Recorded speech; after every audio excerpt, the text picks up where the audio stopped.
আজি হৈছে ৰমজানৰ ডে টু 5। আজি কি কৰিলো ব্লগ ভিডিঅ'টো ফাৰ্ষ্টৰ পৰা একেলগে ষ্টাৰ্ট কৰো। হাই, মোৰ নাম তাছমিন। ৰমজান বুলি কামটো মই সোনকালে গৈছো। কাম চাম কৰিয়ে কেনে সোনকালে আহিবও লাগিব নহয়। আল্লাহ এনেকুৱাকে মিলালে যে ঘৰৰ ওচৰতে মাৰ্চিডিজ এখন পালো। ভালে হ'ল, ঘৰলৈ ওচৰলৈ আহি পালো আৰু খোজকাঢ়িবও নপৰিলে। যোনখিনি ৰখালে তাৰ পৰা আৰু অকমান ঘৰলৈ খোজকাঢ়িব লাগে, তো ইমানখিনি খোজকঢ়া মেনেজ কৰিব পাৰি। তাৰ পৰা ঘৰ আহি কেনে সোমালো আৰু সোমাৰ পিছত চেণ্ডেলযোৰ খুলি তাৰ ঠাইত থলো, নহলে সেই চেণ্ডেলযোৰৰে মই আজি পাই যাম। ঘৰ আহি পাই পোনে আমাৰ বিলাক কাম হৈছে এটাই যে মা বিলাকক চিঞৰা। ঘৰত আহিয়ে মই মাক চিঞৰিছো, কিন্তু মায়ে কামত বিজি হৈছে, সেইকাৰণে মোক মাত চাত একো নাই। তাৰ পৰা ময়ো গৈ কেনে কাপোৰ চেঞ্জ কৰি লাগি গলো কাম। ফাৰ্ষ্টতে পকৰি বনালো আৰু লগতে চাও বনাই দিলো।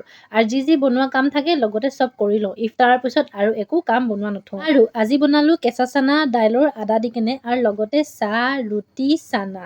আৰু আপোনালোকৰ ঘৰত কি বনালে মোক কবলৈ নাপাহৰিব দেই। বনাই মেলি বাহিৰলৈ গলো অলপমান। কোৱাতে আজান দিব হলে, সেইকাৰণে ভিতৰ আহি প্ৰথমে কৰি ললো। যদি ৰোজা ৰাখি দোৱা নকৰো তেনেহলে হ'বনে গাইছ? দোৱা চোৱা কৰি ৰোজা ভাঙি তাৰ পাছত লাগি গলো নিজৰ কামত, মানে এডিটিং কৰা। আৰু লগতে পাপাই ওলাই যাওঁতে মোৰ কাৰণে আনি দিলে মিঠা পান। ইফতাৰ পিছত যদি পান খোৱা নহয় তেনেহলে হ'বনে? তাৰ পৰা লাগি গলো কোৰান পাক পঢ়িবলৈ কাৰণে। আৰু আপোনালোকে কোনে কিমান পঢ়িলে মোক কব দেই। আৰু মই এতিয়া 5 পৰা পঢ়ি আছো। তেনেকুৱাতে ওচৰৰ আন্টি এজনীয়ে বগৰী আচাৰ দি গ'ল। কাৰণে ভাবিলো যে অলপমান টেষ্ট কৰিলো, কিন্তু টেষ্টটো বহুত বেছি ভাল আছিলে। খাই ললো। আজিলৈ ইমানে, বাই।